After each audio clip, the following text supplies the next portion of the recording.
అనిపించేస్తాయి. అవి కూడా ట్రైలర్ చూపించినవి మనకి థియేటర్లో ఊపు రాదు కదా, కానీ ఇలా ట్రైలర్ చూసిన ప్రతి డైలాగ్ థియేటర్లో చూస్తే ఊపు వచ్చేస్తుంది, మస్తు అనిపించేస్తుంది. ఇది తప్ప సినిమా మొత్తం total fully family comedy entertainment అయ్యా మస్తు అనిపించేస్తుంది. సూపర్ ఉంది.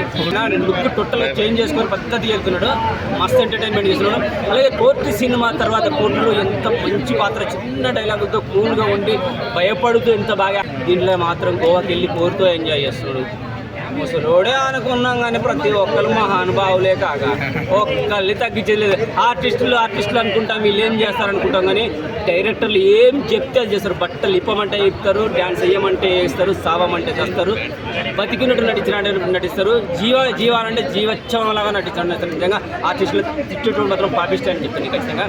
ఇక సినిమా హైలైట్స్ కనిపించింది, ముగ్గురు క్యారెక్టర్లు మస్తున్నాయి, గిరాకుంటే ప్రతి సాంగ్ బాగుంది, చూసుకుంటే లేచి ఎగిరి గంతులేస్తాడు. Wonderful movie. 3.5 ఇచ్చుకోవచ్చు.